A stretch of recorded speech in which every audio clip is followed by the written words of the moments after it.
지난 시간까지 시편에 나오는 여호와의 신실성에 대해서 살펴봤습니다.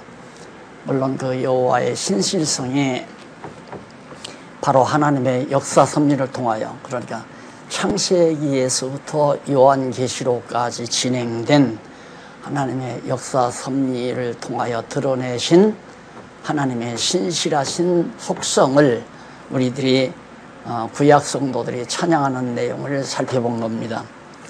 그러고 보면 역사라고 하는 것은 여호와를 찬양케 하시는 중요한 하나의 수단이라고 그렇게 볼 수 있죠. 하나님께서 하나님의 택한 백성을 지으신 목적이 여호와를 찬양케 하려 하신다는 말씀을 이사야 선지자가 했는데, 바로 이스라엘 민족의 역사 섭리를 통하여 언약대로 이루신 신실성을 찬양케 한 겁니다. 오늘은 교재 4095페이지에 나오는 제3장 시편이 바로 제2장이었죠. 잠언서는 제3장입니다. 3장에 나오는 것은 여호와의 주권성 찬양입니다. 그런데 여기서 신실성 다음에 주권성이 나오는 것은 하나님께서 여호와 하나님께서 언약하신 말씀대로 아브라함에게 언약했죠. 아브라함과 이삭과 야곱에게 생육하고 번성하라, 땅을 정복하라, 그리고 다스리라, 나라를 이루어 다스리라, 그 말이죠. 그러니까 이 3대 언약이 마저 이루어진 다윗과 솔로몬 시대에 부른 찬양이거든요. 특히 이제 잠언서는 시편도 다윗과 솔로몬 시대에 주로 많이 불렀고요. 여기 이제 제3장 여호와의 주권성은 솔로몬 왕이, 잠언을 솔로몬 왕이 기록했잖아요. 잠언이 바로 여기 이제 솔로몬이 자기 신분을 밝히면서 잠언이 자기의 것임을, 이 잠언에 기록된 그것이 자기가 기록한 것임을 밝혀주는 내용이 1장 1절에 나와요. 그러면 이미 솔로몬 시대는 통치 언약이 이루어진 다윗이 왕이, 솔로몬의 아버지 다윗이 왕이 일단 왕을 치웠잖아요. 통치를 했단 말입니다. 그러니까 하나님의 언약이 완전히 이루어진 것이 확실하죠. 그런데 그 대를 이어서 이제 다윗 대를 이어서 솔로몬이 지금 왕이 된 거란 말입니다.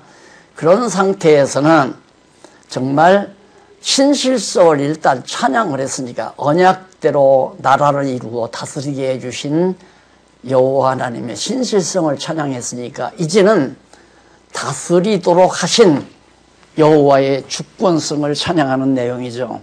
그러니까 제가 늘 말씀드렸지만 우리 성경신학의 논리는 수직적으로만 연결되는 게 아니에요. 수평적으로도 연결이 된단 말입니다. 수직적, 수평적이면 낫이 완전히 엮어지는 거 아니겠어요? 그래서 완벽한 논리가 되는 거죠. 그러니까 어떻게 신실성과 주권성이 연결이 되느냐? 신실성은 언약대로 성취해줘서 다스리게 해주셨기 때문에 신실성을 노래하는 거고, 주권성은 그 신실성에 의해서 다스리게 해주신 그 주권성을 찬양하는 거니까 아주 정확하게 연결이 되잖아요.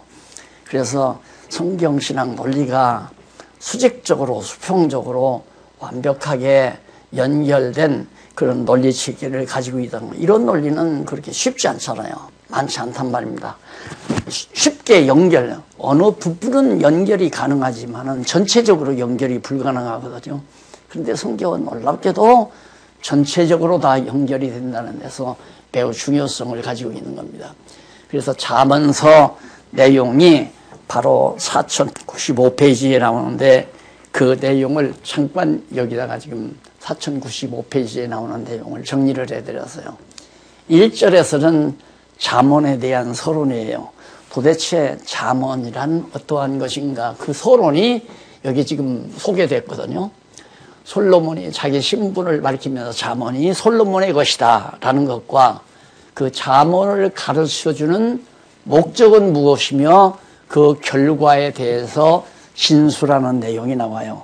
이걸 좀 정리하게 되면 잠언 전체에 대한 그 의도와 내용을 대략적으로 파악할 수 있는 좋은 계기가 되는 겁니다. 그래서 오늘 강의는 여기까지 제가 말씀을 드리려고 해요. 제 1절만, 서론만을 말씀을 드리려고.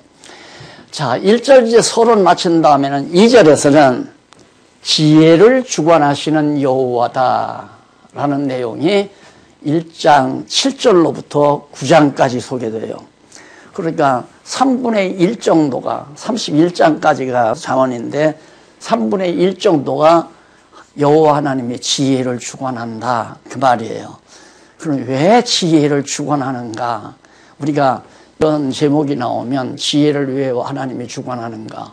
당연히 그것은 하나님께서 솔로몬이 왕 됐을 때 하나님이 솔로몬에게 내가 너한테 뭐를 줄까? 그러니까 지혜를 달라고 그랬잖아요. 지혜가 없이는 내가 어떻게 맡겨주신 백성들을 잘 다스릴 수 있겠습니까? 지혜를 주십시오. 그러니까 하나님께서 아주 대칭찬을 했거든요. 정말 너 가장 합당한 것을 구했다고. 그러니까 지혜 없이는 나라를 통치할 수 없다. 그래서 여기서 지혜를 주관하는 것은 나라를 통치하는 모든 주관을 하나님께서 여호와께서 하신다는 의미가 깊이 담겨 있죠. 그래서 이 땅 위에 하늘의 지혜자 되시는 예수 그리스도께서 오신 이유는 주님의 몸된 교회를 하늘의 지혜 되신 그리스도가 다스리고 통치할 것을 모형적으로 지금 말해주는 내용이거든요. 자, 이렇게 성경을 깨닫고 보면 주님의 몸된 교회, 주님께서 십자가에 못 박혀 죽으시고 피 흘려 우리의 죄를 대속해서 구속하신 성도들을 성령으로 불러 모아서 주님의 몸된 교회를 이루어 놓은 교회를 자기 마음대로 하려고 하는 생각을 못하는 거죠. 주님의 몸된 교회는 하늘의 지혜자로 오신 예수 그리스도가 직접 다스리시고 주관하신다. 이게 너무 분명하고 확실하잖아요. 그런데 저도 이제 정말 초기에는 목회 초기가 아니라 개혁 이전까지는 전통교회가 바로 그러니까 그때 전에 하나님께서 저에게 담대함을 아주신 것 같아요. 무서워서 하도 나를 이단이라고 죽이려고만 해서 너무 굳어버린 교계가 두려움의 대상이었어요. 정말 내 앞에 큰 태사처럼 보이니까 감히 거기에서 돌멩이 하나를 좌우로 할 수 없는 것처럼 그렇게 느껴졌기 때문에 못했는데 나중에 몇 번 이단 취급받으면서 상대해 보니까 아유 별것도 아니더라고요. 그래 하나님께서 나로 하여금 이단 시비를 받게 해서 교계에 검을 굽더라고 이렇게 좀 대보니까 아무것도 아니에요. 그래서 그 다음부터는 막 죽기 살기 하고 이제는 성경대로 교회를 바르게 하기 위해서 개혁한 이유가 바로 이 부분입니다. 지혜를 누가 주관하는가? 하나님께서 주관한다 이거는. 그러니까 지혜는 누구냐면 하늘에서 오신 예수 그리스도가 하나님의 지혜인데 그 지혜란 말씀이 육신이 되어 오신 분 아니에요.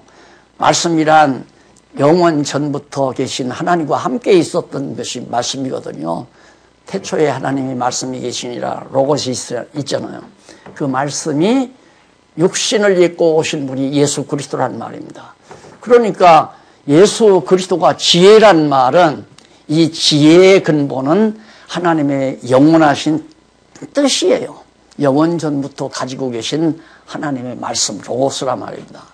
그러니까 그게 바탕을 두고 지혜로서 그 말은 뭐냐면 그 지혜로 교회를 주관하시고 나라를 주관하시고 다스려서 하나님의 정하신 뜻대로 그 나라를 다스려 가신다. 그런 의미가 깊이 내포되어 있잖아요. 그러니까 지혜로 교회가 다스려지는 것이지.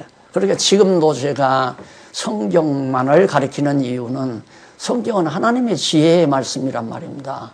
그러니까 성경만 가르쳐야 교회가 바르게 다스려지잖아요.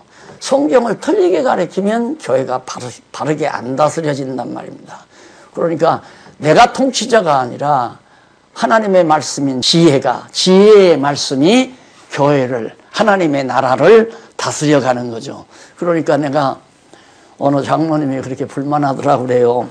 하나 젊은 장로님이 우리는 뭐 언제 신학도 안 하고 우리는 아무것도 모르는데 성경도 모르는데 자꾸 장로들을 가르치라고 해서 부담스러워서 체제개혁 반대했다고 그러더래요. 아, 가르치는 은사를 안 줬으면 안 가르치면 되죠. 그저 후원하고 봉사하고 뒷바라지 해주고 어린 성도들 그러면 될 거 아니에요. 다 가르치는 자가 돼야 되나요? 가르치는 은사를 하나님이 안 줬으면 그저 뒷바라지 해주고 후원해주고 그저 섬겨주고 어린 성도들을 보살펴주고 그게 장로가 하는 일이죠. 그러니까 체제 개혁을 반대한 이유가 장로들을 자꾸 가르치라고 해서 부담스러워서 자기들은 일주일 내내 직장에서 고생하다가 주일 하루 편안하게 쉬려고 교회 오는데 교회 와서도 어린 성도들을 자꾸 가르치라고 그러니까 아예 부담스러워. 아, 그렇게 부담스러우면 장로 일 안 하면 되는 거고요. 안 그래요? 그렇게 부담스러우면 장로 일 안 하면 될 거 아니에요. 그것이 바로 지혜가 교회를 다스려가는 거거든요. 자, 그 다음에 이제 3절에 와서 지혜가 여호와께서 주관하시기 때문에 나라를 다스리는 왕을 누가 세우는가? 당연히 여호와께서 세울 거 아니에요. 여호와께서 지혜를 주관해서 왕이 되게 해야 왕이 되는 거니까. 그러니까 왕이 되고 안 되는 것도 누구에게 달려있느냐? 여호와께 달려있다 이 말이에요. 자, 그러면 왕을 세우는 여호와시기 때문에 나아가서 4절에서는 그 왕가를, 나라를 다스리는 여호와, 그러니까 왕가를 세워서 나라를 다스려 가시는 여호와라는 진리가 31절까지 나와요. 아, 맞잖아요.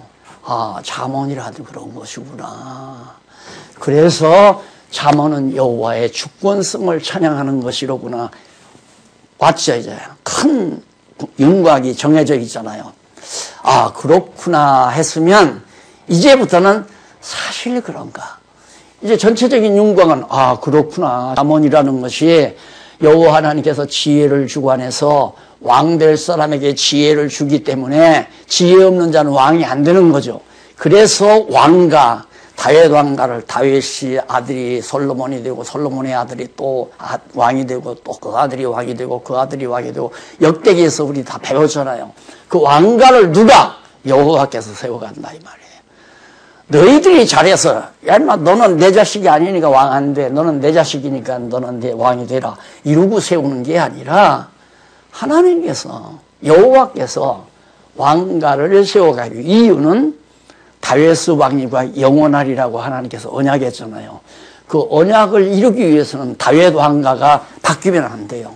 다윗의 아들 솔로몬이 왕이 되고 솔로몬의 아들 르호보암이 왕이 되고 그런데 그렇게 안 된다는 것을 깨닫게 하기 위해서 솔로몬 말기에 르호보암이 아들이 아닌 솔로몬의 신복부와 여로보암이 나라를 백성들을 다 거의 다 이끌고 10지파 반, 한 지파 반만 남겨놓고 나머지 다 이끌고 사마리아에 가서 국호까지 다 가지고 왔잖아요. 이스라엘이라고 하는 국호까지 가지고 와서 나라를 세웠어요. 그런데 그 나라를 망하잖아요. 왕가가 계속 되어지는 게 아니에요. 왕가가 망해요. 3, 4번 서너 번 혁명에 의해서 왕가가 바뀌다가 급기야는 왕가가 완전히 다 없어져 버리잖아요. 안 돼요. 그러니까 왕가를 누가 주관하느냐? 지혜를 주관하신 여호와가 왕가를 세우느냐 안 세우느냐도 여호와께 달렸다. 그래서 왕가를 세워가지고 이스라엘 나라 하나님의 나라 백성들을 잘 다스려 가시는 분이 여호와다. 그런 내용이 바로 잠언서다. 자, 윤곽 다 아셨죠? 자, 그러면 얼른 모든 일에 있어서 이스라엘 백성에 국한된 거지만은 이것은 하나의 모형이라고 그랬잖아요. 모델. 그러니까 결국 이 세상 모든 만사도 그렇고 내 가정도 그렇고 교회도 그렇고 나라도 그렇고 모두가 다 누가 주관하는가? 지혜를 주관하신 여호와 하나님이 주관하는 거예요. 그러니까 뭐 공산주의가 됐다가 자본주의가 되고 자본주의가 됐다가 또 공산주의가 되는 경우도 있고 이런 일들도 다 하나님께서 왕가를 바꿔가지고 나라 통치자들을 바꿔가지고 나라를 혼란하게 만들기도 하고 전쟁을 일으키기도 하고 사악한 왕을 세워서 세계대전이 일어나기도 하고 또한 유순한 왕을 세워가지고 대통령을 세워서 세계가 잠시라도 평화를 누리게 하고 이런 모두가 다 지혜를 주관하시는 지혜 없는 자를 주관하면 세상이 혼란스럽고 지혜 있는 자가 주관하면 세상도 편안하고 이건 이제 하나님께서 세상 나라를 주관하는 하나님의 섭리죠. 교회도 마찬가지예요. 교회도 지혜로운 말씀대로 성도들이 다스림을 받으면 교회가 편안하지만 사람의 가르침을 받게 되면 교회가 이제 파당이 이루어진단 말입니다. 이게 고린도서 전서에 나오잖아요. 교회가 이렇게 분파가 이루어지는 이유, 첫째 이유가 뭐냐? 사람 편에 속하기 때문에 그렇다. 그래가지고 처음 혼란이 막 우리 교회도 혼란이 일어날 때 우리는 누구 편에 누구를 따라야 됩니까? 하고 물었잖아요. 어떤 분이. 너무 한심한 얘기죠. 그게 무슨 누구 따르는 일인 줄 알아요. 여기서 공부하시는 분은 박용기를 따르는 분들 알아요. 엊그저께도 지방에서 그냥 조심조심 해가지고 전화를 제 아내를 통해서 바꿔가지고 얼마나 고맙고 감사합니다. 고맙고 감사합니다. 제가 눈뜬 지가 이제 1, 2년밖에 안 돼요. 사실 성경신학을 공부하는 교회로 옮긴 지 한 20년 됐는데 그동안 아무것도 몰랐대요. 그리고 이제 나와서도 몇 년 동안 공부를 했는데 뭐가 뭔지 잘 몰랐대요. 근데 겨우 좀 눈을 뜨고 보이기 시작한 것이 1, 2년 됐는데 이렇게 좋을 수가 있느냐고 감사합니다. 감사합니다. 그래서 내가 됐어요. 그러면 하나님께 감사하면 됩니다. 저한테 감사 안 해도 되고 하나님께 감사하시면 됩니다. 내가 몇 번 그랬는데 그 얘기는 뭐냐면 자꾸 성도들이 습관이 돼가지고 누구를 이렇게 추종해야 하는 걸로 알아요. 신앙생활 할 때 어느 목사를 우리는 추종할 거냐, 어느 목사 말을 듣고 할 것이냐 이렇게 생각한단 말입니다. 지금 여러분들이 제 말을 듣는 게 아니잖아요. 하나님께서 솔로몬을 통해서 주신 솔로몬이 밝힌 하나님께서 주신 그 잠언을 지금 여러분들에게 내가 소개하는 것뿐이거든요. 그러니까 듣는 건 잠언을 듣는 거지 박용기 말을 듣는 게 아니잖아요. 마치 내가 그전에도 그런 얘기 했지만 예수님의 예루살렘에 이제 입성하실 때 나귀새끼를 탔잖아요. 나귀새끼 귀가 이렇게 쫑긋하죠. 예수님이 등에 탔는데 올라가는데 막 앞에다가 덧옷을 벗어서 막 카페트처럼 떠가지고 막 호산나 만세를 부르니까 당나귀는 절대로 그러는 줄 알고 좋아했을 거 아닙니까? 그것이 주책 없는 목사들이에요. 성도들이 존경하는 건 하나님의 말씀을 존경하고 여호와를 존경하는 건데 자기를 근데 성도들이 그렇게 생각 안 해요. 목사 존경하는 걸로 생각을 해요. 그러니까 목사는 하나씩 부담스럽죠. 내가 존경을 받아야 될 이유는데 이유 한 가지는 그냥 성경대로 거짓없이 가르쳐주는 그 한 가지는 뭐 존경할 수도 있죠. 그 한 가지만은. 그러나 하나님의 말씀을 제껴놓고 사람을 존경하는 것은 그건 벌써 잘못 가르친 거란 말입니다. 잘못 가르친 거. 그래서 잘 가르치는 자를 배나 존경하라는 말은 예의를 갖추라는 것뿐이지 그렇게 막 종교적으로 신앙적으로 오직 나는 어느 목사님만 추종하고 살아야 되겠다고 하는 그런 잘못된 신앙반은 깨끗이 누구든지 버려야 돼요. 누구든지. 인간이기 때문에 서로 믿는 것과 아는 것이 같기 때문에 서로 가깝고 보고 싶고 서로 애끼고 사랑하고 싶고 이것이야 당연한 거 아니에요. 그것이 성도의 관계니까요. 그런데 누구 하나를 특출하게 뽑아서 특별히 교회에서 존경받는 사람으로. 그래서 제가 가끔 물론 이제 강의를 하고 힘들어 하니까 특별히 이제 부담 없는 소화에 부담 없는 음식을 마련하는 건 저도 이해는 해요. 이해는 하지만 과거부터 그것이 얼마나 정말 부담스러웠는데 나이 많은 고사님들이 직접 장로님들하고 서너 번 나이 많은 장로님들하고 밥을 먹어도 장로님들은 이건 먹지 말고 목사님만 잡수세요. 그러면서 그냥 밥상에서 장로님 듣는 데서 얘기를 해요. 이것이 이제 물론 가르치는 사람이 잘못 가르쳐서도 그렇지만 우리나라 전통적인 문화 자체가 어떤 한 사람을 추종하는 그런 식의, 그러니까 특별히 한 사람을 내세워서 그 사람을 통하여 이제 뭔가를 해나가고자 하는 그런 정말 노예근성이죠. 따지고 보면 노예근성. 너무 피압방민족으로 살다 보니까 그런 일은 모르지만. 그래서 다 각자가 이제 제가 말씀드린 대로 잠언이란 이런 것이구나. 자, 교재도 다 밝혀놨죠. 설명도 다 해드렸죠. 이제는 바보가 아니에요. 벙어리가 아닌 이상 누구에 가도 설명할 수 있잖아요. 이렇게 설명을 할 수 있잖아요. 왜 신실성 다음에 주권성이 오는가 설명했죠. 언약대로 이루셔서 나라를 세워 다스려 주시니까 언약대로 이루신 것은 신실성이고 다스려 주시는 것은 주권성 아니에요. 그러니까 여호와의 신실성 찬양 다음에 주권성 찬양이 나오는데 그 주권성 찬양의 내용은 잠시 서론을 밝힌 다음에 지혜를 하나님이 여호와께서 주관하셔서 왕들에게 지혜를 줘서 왕가를 세워주실 뿐만 아니라 나라를 여호와께서 다스려 주시는 내용이다. 그걸 솔로몬이 자기 뒤를 이어서 왕이 될 르호보암에게 가르쳐주는 잠언의 말씀이에요. 그러니까 우리도 이걸 가르쳐야 되겠네. 자녀들에게. 야, 하나님께서 여호와께서 지혜를 주관한다. 그러니까 우리 가문이 이어져 가는 것은 여호와 하나님이 주관하는 거고 우리 가문을 여호와 하나님이 다 주관하고 다스려 간단다. 가정교회는 그렇게 가서지고 지역교회는 똑같이 여호와께서 지혜를 주셔서 왕가를 세워가기 때문에 여호와가 왕이시니까 여호와가 계속 나라를 세워가시고 그리고 나라를 우리 하나님의 교회를 여호와께서 다스려 가신다.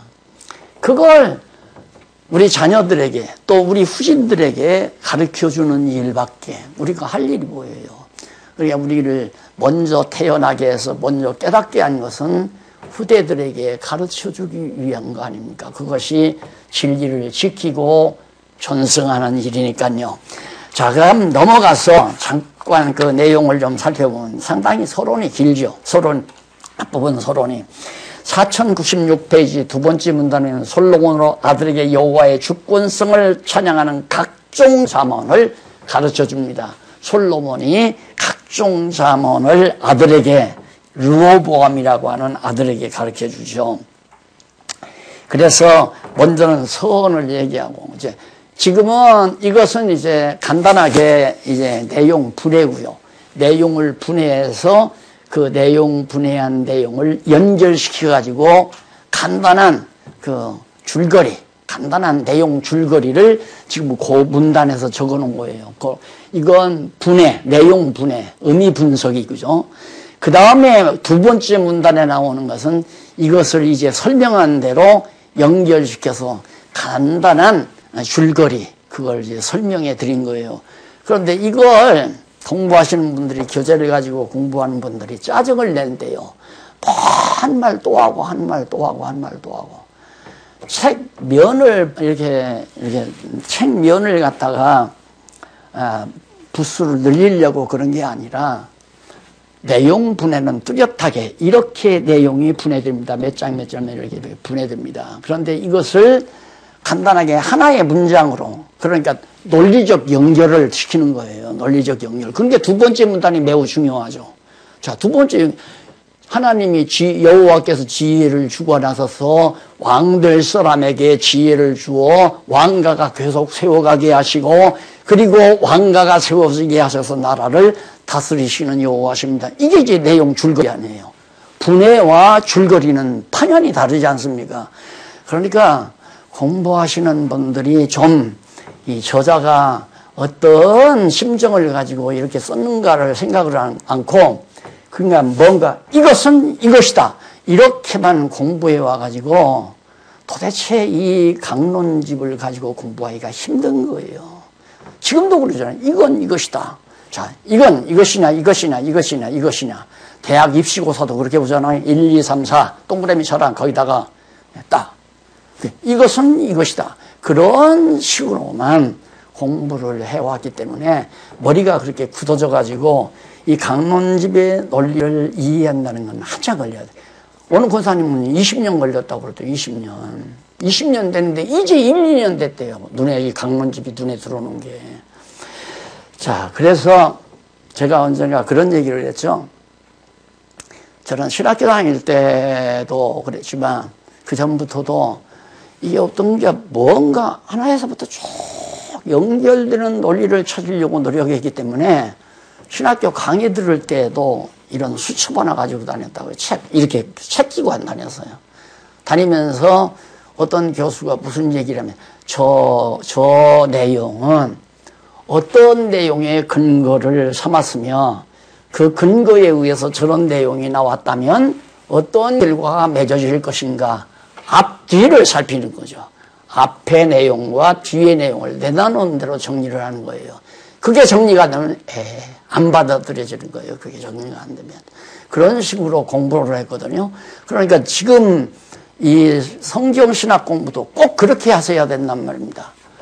지금 축구에서 잠언서만 공부하면 되잖아요. 근데 잠언서만 공부해가지고는 안 된다니까요.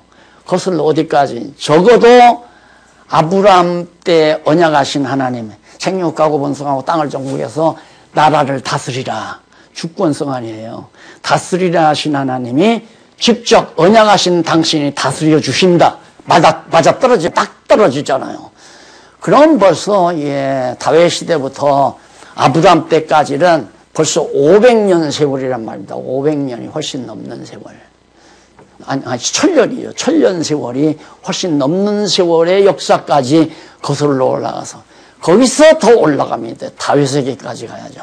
그 내용이 바로 여기 이제 그 두 번째 문단에 나오는 거예요. 두 번째 문단에. 그래서 아담에게 3대 언약하시고, 그래 저기 지난 주일에 보신 도표 저기 있잖아요. 저 여호와의 언약과 성취섭리도. 저것이 저 구도가 완전히 바로 이 지혜의 보고예요. 지혜의 보고. 저 안에서 전부 나오는 거예요. 저 안에서. 그러니까 이거 잠언만 그렇게 나오는 게 아니라 신실성도 그렇게 나오고 주권성도 그렇게 나오고 자비성도 나오고 영혼성도 나오고 모든 속성이 저 안에, 저 구도 안에 전부 다 담겨져 있다는 말입니다. 그러니까 제가 성경을 쉽게 풀어갈 수 있는 그 근본 그 밑바탕, 밑그림이 바로 저거예요. 저런 밑그림 속에서. 자, 어저께 누구 말 들으니까 신문기사를 보고 굉장히 고맙다고, 알지 못하는 분이 고맙다고 전화가 왔더래요. 그게 뭐냐면 시기적절한 기상 메시지를 보내주셔서 감사하다는 거죠. 이 재앙으로 인해서 고통을 당하는 우리에게 이 재앙에 대한 성경적 근거와 구약적 또한 신약적, 이번에는 교의적 이제 의미를 이제 밝혀주는 글이 나가게 되거든요. 그걸 읽고 고맙다고 그렇게 나오더래요. 왜? 그렇게 설명을 못 하잖아요. 그런 설명을 보편적으로 해줄 수가 없단 말입니다. 그런데 저는 쉽게 그렇게 나오는 게 저 구도 안에서 코로나19 재앙이라고 하는 문제를 보기 때문에 쉽게 깊이 있게 논리적으로 분명하게, 저 안에 뭐 코로나19 재앙이라는 말은 없잖아요. 없어도 저 원리에 의해서 그걸 보다가 보면 정확하게 바로 지혜로운 내용이 밝혀지지 않을 수가 없는 거죠. 그래서 제 강의도 열심히 들어야 되겠지만은 이 저자가 왜 책을 이런 방식으로 썼느냐를 고민하면서 이해가 안 가거들랑 강의를 들어보고 그래도 안 가거들랑 질문을 하면 좋잖아요. 그래서 공부하는 방법이 그렇죠. 일단 교재를 열심히 탐독한다. 그게 공부 방법 아니에요? 열심히 탐독하는데 이해가 되지 아니하면 다시 한번 저자에게 물어본다. 그 말이죠. 저자에게 물어서 답을 얻는다. 그게 제일 빠른 방법 아니에요. 자, 그러니까 제가 강의한 내용들이 다 있기 때문에 이 교재를 보고 납득이 안 가면 강의 내용을 한번 들어봐도 이해가 안 가면 직접 저자에게 물어보는 왜 그렇게 했습니까? 라고 물어보면 쉽게 얼른 납득할 수 있도록 되지는 겁니다. 그 다음에 이쪽 4097페이지 중간에 문단 바뀐 데 있죠. 뿐만 아니라 솔로몬 왕 당대에도 여호와께서 솔로몬에게 주권성의 영광을 나타내셨다. 그 말이에요. 그러니까 이 주권성은 여호와의 주권성은 이스라엘 민족사에서 여호와의 주권성을 여호와의 민족 이스라엘 민족사에서 나타냈거든요. 그 주권성이란 뭐냐? 아브라함에게 언약하고 언약대로 나라를 세워서 다윗으로 통치하게 했단 말입니다. 유다 지파에서 나오기로 약속을 해놓고 유다 지파에서 그대로 다윗이 나와서 왕이 됐잖아요. 그러니까 와 진짜 아브라함 다윗 당시 때까지도 하나님의 주권성이 완전히 작용했다는 거 알잖아요. 뿐만 아니라 솔로몬 왕 당시도 그렇게 됐다 이 말이에요. 그렇게 되진 이유가 이제 자세히 나와요. 솔로몬이 왕이 됐는데 우리 쉽게 말하듯이 아도니아가 큰아들 다윗의 큰아들 다윗이 병들어 선왕이 이제 죽게 됐잖아요. 병이 들어 누워있는데 그러니까 제일 큰아들이 아도니아가 아버지가 빨리 돌아가셔야 자기가 왕관을 쓰겠는데 안 돌아가시거든요. 그러니까 급한 나머지 주변 동료들 따르는 놈들이 야 만세 부르고 말자. 어차피 너 아버지는 세상 뜰 거 만세 부르자 해서 아버지가 돌아가시기 전에 그만 아도니아가 만세를 불러버렸잖아요. 자기 맘대로 자기가 큰아들이니까 왕이 된다는 거죠. 근데 하나님은 그게 아니었어요. 하나님은 밧세바의 염려에서는 한 솔로몬이 다윗의 뒤를 잇는다고 벌써 예언 다 해놨단 말입니다. 그런데 큰아들이라고 해서 아도니아가 왕이 됐지만 결국은 아도니아는 죽잖아요. 죽고 자기가 왕 됐죠. 또 뿐만 아니에요. 다윗이 왕이 돼가지고 한참 살아가는데 압살롬이라는 놈이 아주 잘생겼어요. 잘생겼대요. 그러니까 막 인기가 좋으니까 아버지 몰아내고 자기가 왕 되려고 하다가 아버지가 이제 왕궁에서 쫓겨났잖아요. 쫓겨나고 전쟁이 벌어졌는데 압살롬이 그만 전쟁하다가 머리가 너무너무 막 풍성하고 잘생겼답니다. 그런데 이 머리카락이 바람에 날리다가 나무가지에 걸려서 나무에 매달린 것 와서 다윗 군장에 가서 목 베어버리고 말았죠.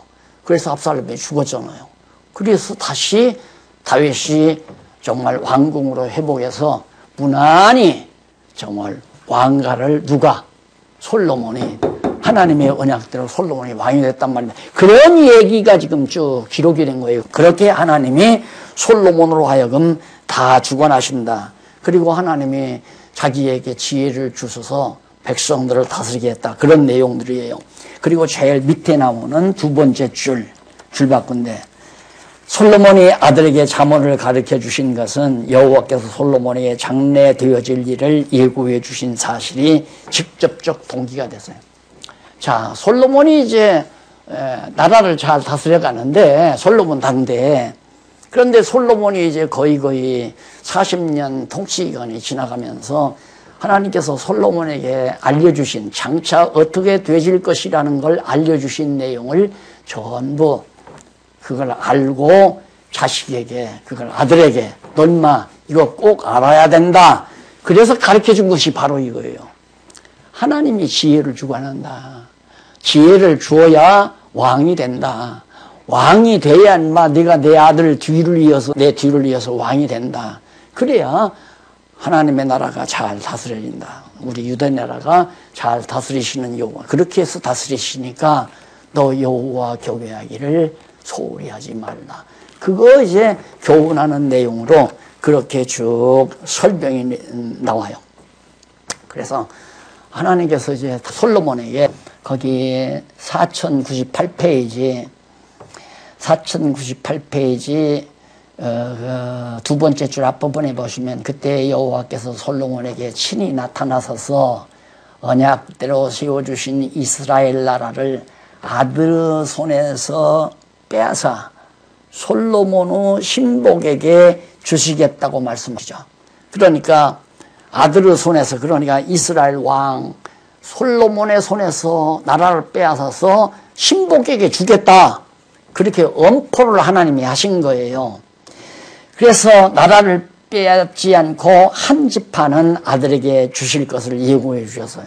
나라 백성들 다 빼앗는다. 그것이 열왕기상 11장 9절로부터 13절에 나오죠. 그것도 저기에 다 나오잖아요.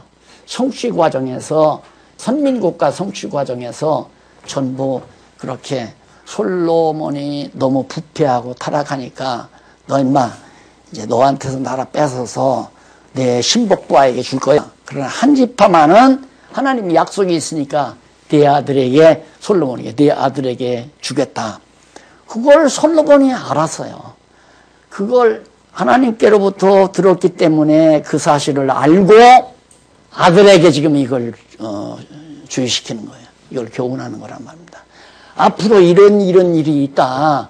그러니까 너 절대 지혜를 주관하신 여호와 멀리하지 말아라. 그래야 한 지파라도 내가 유지한다. 그래서 왕가를 유지한다. 그래 나라를 다스릴 거니까 너 절대 따라가지 말라. 백성들이 다 간다고 해서 거기 따라가지 말라, 그 말이에요. 그걸 잠언서에서 음녀에게 쏘아가지고 음녀에게 따라가지 말라, 그렇게 표현이 된 거예요. 성경 본문에는. 곁길로 가는 자. 제가 늘 이 그림을 그리잖아요.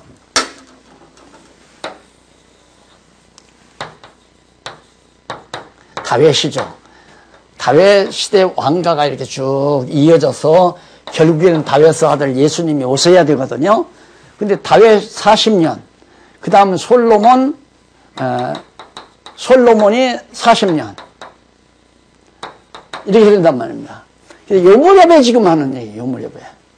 이 무렵에 하나님께서 나라를 갈라서 여기는 10지파 반, 여기는 한 지파 반, 베냐민 반지파, 한 지파 반, 남쪽 유다는. 그러니까 절대 일로로 따라가지 말라. 왜? 하나님께서 나한테 그러는데 나라 빼앗아서 다 내 부하에게, 신복부에게 준다고 하셨다. 그러나 한 지파는 남겨가지고 내 아들 너 여로보암에게 준다고 했으니까 한 지파만이라도 데리고 너는 여호와께 지혜를 얻어서 왕가를 지켜라. 다윗 왕가를 지켜라. 그래서 하나님 지키시는 여호와니까 그 여호와께서 나라를 다스려 준다. 이걸 미리 르호보암에게 알려주기 위해서. 그래서 내가 너희 여호와 경외하기를 배워라. 지혜의 결론은 그거예요. 여호와 경외하기를 가리키는 거죠. 이게 가장, 그러니까 저 모든 하나님의 우주적 모든 섭리가 다 결국은 왜 창조하고 심판하시는가? 여호와 경외하기를 가르치기 위해서. 우리로 하여금 이 땅 위에다 뭐 이루기 위해서 그런 거 아니에요. 하나님께서 우주를 창조하기도 하고 다 파괴하기도 하는데 우리가 이 땅 위에 업적 쌓게 하기 위해서 하나님이 우리를 이 세상에 보낸 게 아니라는 건 누누이 강조하잖아요. 결국 우리로 하여금 여호와 경외하기를 배우게 하기 위한 거니까. 자, 이렇게 우리가 공부를 해도 마음으로는 아유, 그래도 내 자녀들이 이렇게 성공을 해서 돈 벌고 잘 먹고 잘 사니까 안심이다. 이게 안심할 일이 아니죠. 그것처럼 위험한 일이 없죠. 그것처럼. 왜 위험한가? 그대로 살다가는 하나님이 이 세상에 보내신 목적과는 멀어진 삶이 되잖아요. 그러니까 그게 중요한 것이 아니라 큰일 났다. 밥은 잘 먹고 사는데, 직장도 좋고 밥은 잘 먹고 사는데 저놈들이 여호와 경외하기를 배우지 못하면 이것처럼 허무한 일이 어디 있는가. 이게 이제 우리의 관심사여야 되는데 그냥 교회 와서 공부하는 건 이런 거고 그냥 삶은 또 따로 있는 거고 그렇잖아요. 우리들의 생활이 바로 그런 것들이에요. 그런 데서 지혜를 얻지 못하는 거죠. 거듭 또 잔소리 같지만은 이 세상에 왜 왔니? 공부하러 왔단다. 무슨 공부하러 왔느냐? 여호와 경외하기를 배우러 왔단다. 이것이 성경신학 주제가라고 그랬잖아요. 우리가 이 땅 위에 사는 목적은 여호와 경외하기를 배우러. 그러니까 저도 지금 이 강의를 하지만 제가 이 강의가 목적이 아니에요. 자, 저에게 깨닫게 하니까 가르쳐 주지만은 저도 가르쳐 주시는 말씀대로 세상에 돌아가는 것을 보고 진짜 여호와 경외하기를 배우게 되는 거거든요. 그래서 제가 보며 살고 싶습니다. 이제는 가르치며 살고 싶은 게 아니라 하나님 하시는 일을 보면서 살고 싶습니다라고 하는 소원을 가졌는데 희한한 것 다 잘 보여주잖아요. 세상에 지금 나는 그 전날은 모르겠어요. 내 생전에 이렇게 전염병이 반년을 계속해서 넘어가고 전 세계적으로 확산되는 일은 처음 있는 일은 아니에요. 이걸 보고 놀라는 사람이 없어요. 그냥 이제는 마비가 돼가지고 어제도 환자가 뭐 50명 생겼습니다. 아직도 안 줄어드는구만. 이거면 끝나요. 놀랄 일인데. 아니 이런 일이 세상에 어디 있었느냐 이 말이에요. 이거 하나님이 지금 보여주는 거 아니에요. 하나님께서. 그러니까 결국 왜 보여주는가? 여호와 경외하기를 배우기 위해서. 여호와 경외하는 것을 배우게 하기 위해서.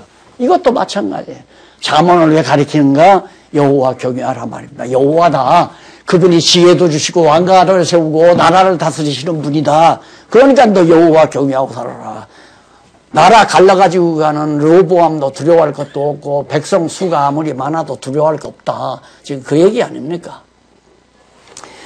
그러면서 이제 밝혀준 내용이 거기 나오는데 아까 말씀드렸지만 이게 바로 이 지혜라고 하는 것이 메시아 그리고 왕도 만왕의 왕 되신 그리스도 나라를 다스리는 것도 하늘과 땅 모든 하늘나라와 지상나라를 통치하시는 예수 그리스도 여호와가 육신을 입고 오신 분 여호와는 구원이시다라고 하는 예수님에 대한 하나의 모형들이 다 담겨진 거예요. 따라서 이 모든 내용 자체도 장차 오실 예수 그리스도에 대한 언약의 말씀으로 우리에게 다가와지는 거죠.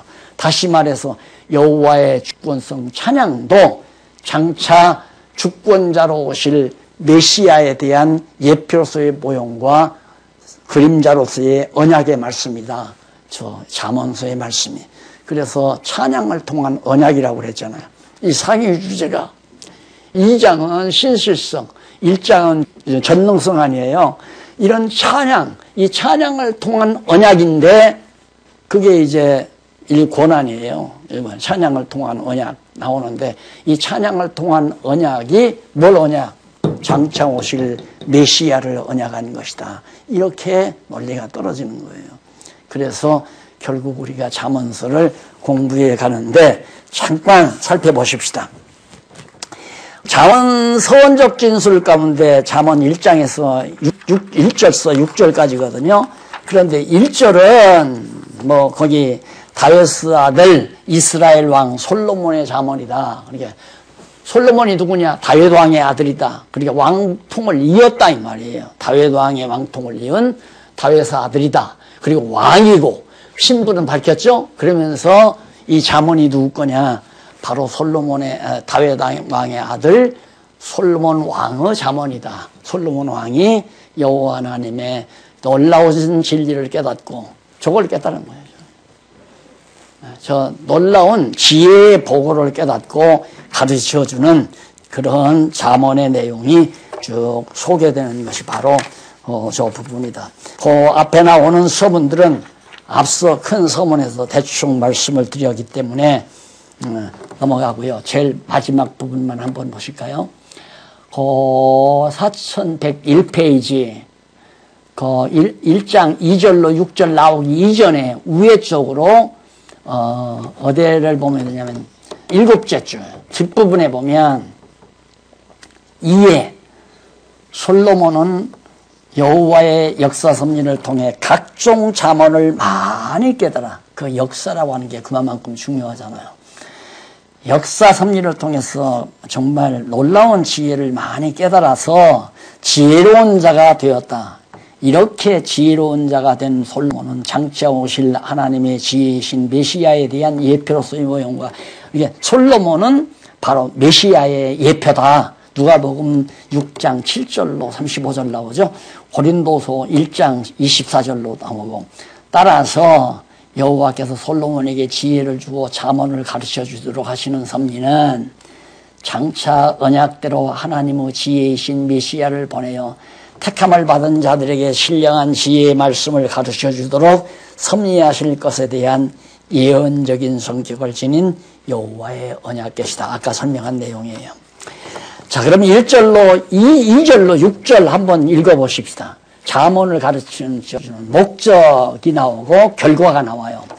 이는 지혜와 훈계를 알게 하며 명철의 말씀을 깨닫게 하며 지혜롭게 의롭게 공평하게 정직하게 행할 일에 대하여 훈계를 받게 하며 어리석은 자로 슬기롭게 하며 젊은 자에게 지식과 근신함을 주기 위한 것이니.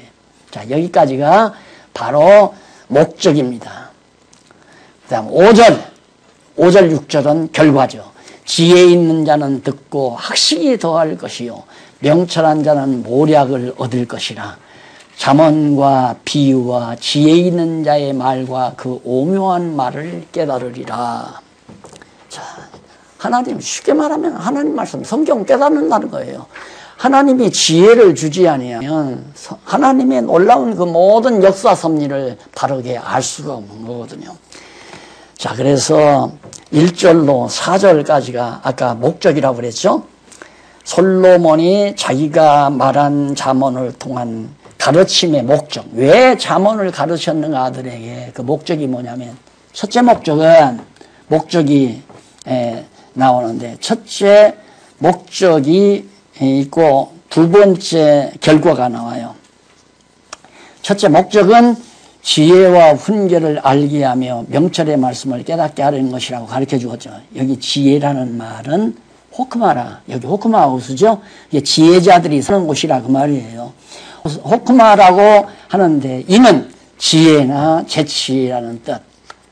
재치란 말은 얌생이 같은 얘기죠. 인간적인 표현이라고 난 생각해요. 지혜야, 이게 지금 정말 신령한 하나님의 지혜고, 재치는 사람이 눈치 빠른 사람이 있잖아요. 아주 재간 있게 아주 값싸게 노는 인간들. 그런 걸 재치 있다. 저 사람 참 재치 있다. 꾀가 많다 그 말이에요. 이제 잔꾀 많은 사람은 어디서도 인정 못 받습니다. 지혜가 있어야지. 지혜와 잔꾀와는 전혀, 재치는 잔꾀에 속하는 거거든요. 자, 그래서 여호와께서 작정하신 뜻에 따라 언약하신 말씀대로 섭리하시는 만사 만물의 이치를 깨달아. 만사 만물, 저기 나오죠. 창조에서부터 시판까지의 모든 만사 만물의 이치를 깨달아 선악을 분별하게 하는 재치 있는, 지혜 있는 마음의 상태, 옳고 옳은 것이 무엇이고 좋은 것이 무엇이고 나쁜 것이 무엇인가를 옳게 깨닫는 것. 자, 그러니까 쉽게 말하면 그럽니다. 할아버지는 가족사를 잘 알잖아요. 적어도 80년 내지 100년 가까이 가족사를 잘 하니까. 그러니까 그 가정에서 제일 지혜로운 분이 누구냐면 할아버지예요. 아버지는 많이 해야 5, 60년, 좀 중간치기죠. 이제 10대, 20대 살아가는 놈은 지혜가 없어요. 그러니까 그냥 돈 보면 쓰려고 그러고, 뭐 좋은 거 보면 막 사들여서 저 누리려고만 하고, 어리석어가지고. 그러나 할아버지는 100여 년의 가족사를 알기 때문에 어떻게 돈을 어떻게 해야 된다는 것도 알고, 생활을 어떻게 해야 된다는 것도 이렇게 재치 있게 알 수 있잖아요. 그래서 어른들이 있는 가정하고 없는 가정하고는 다른 거죠.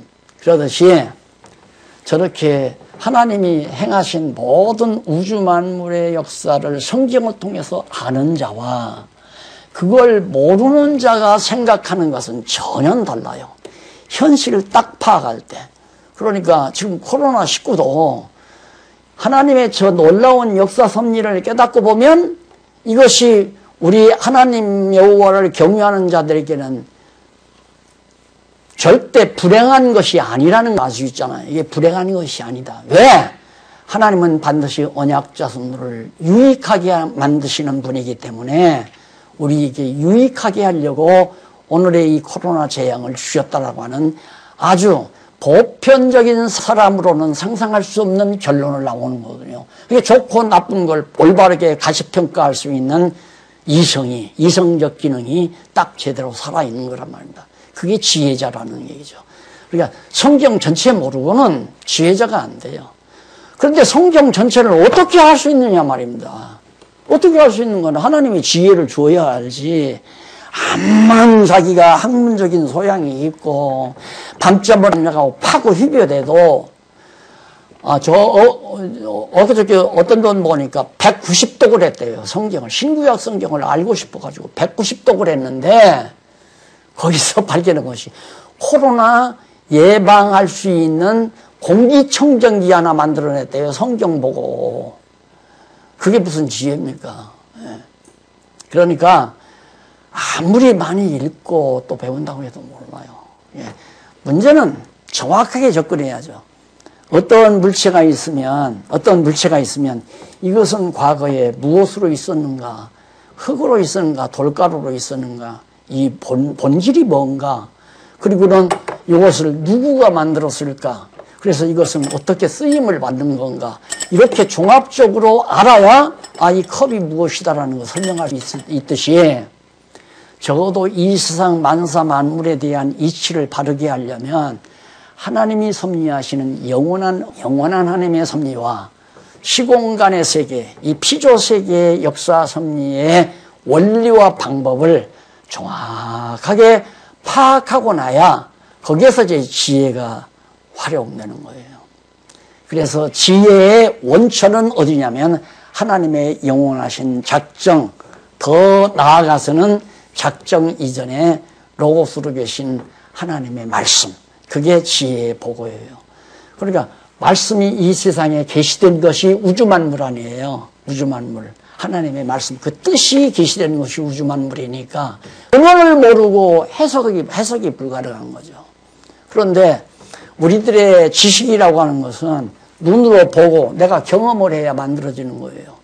눈으로 보고 내가 경험하거나 들어야 지식이 쌓이는 거예요. 그래서 지식이라고 하는 것은 직관적인 인식이라고 볼 수 있죠. 그래서 지혜의 원천은 영원한 하나님의 말씀이다.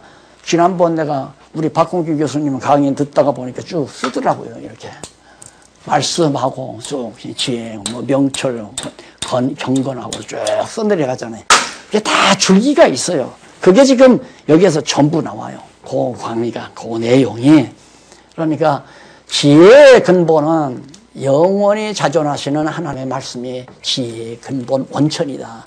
그러니까 그 말씀이 육신이 되어 오셨기 때문에 바울이 그리스도를 아는 지식이 가장 고상하다고 하는 것은 그 안에 하나님의 지혜가 듬뿍 가득이 채워져 있기 때문에 그리스도를 아는 지식이 가장 정말 고상하다고 바울이 고백한 거거든요. 그래서 거기 이제 중간에 로고스란 말이 나오죠. 즉 지혜는 여호와의 언약에 기초하고 여호와의 언약은 영원히 하나님의 작정하신 뜻 모든 사상 곧 말씀 로고스에서 기초한다. 그리고 이제 훈계라는 말이 나오죠. 훈계라는 말이 뭇사르라고 하는데 이는 징계와 책망이에요. 지혜 없으면 훈계해서는 안 돼요. 훈계하는 것 자체가 잘못이에요. 지혜 없이는. 훈계는 바로 지혜가 있어야 된다. 그 밑에 보면 이제 종합적 정리도 나오고 그러는데 앞에서 내가 시간을 좀 너무 먹었습니다. 다음 시간 지혜를 주관하시는 여호와 공부하기 전에 앞에 잠깐 더 설명하고 그 다음 말씀을 드리려고 합니다. 집에서 한번 복습해 오시기 바랍니다. 기도하십시다. 지혜의 보고가 되시는 여호와 하나님 아버지시여, 오늘 또 저희들이 잠언서의 말씀을 상고했습니다. 우리 모두 하나님의 말씀에 정말 자리 잡는 지혜자들이 되게 하시옵소서. 여호와 경외하는 자들이 되게 해 주시옵소서. 예수님 이름으로 기도드립니다. 아멘.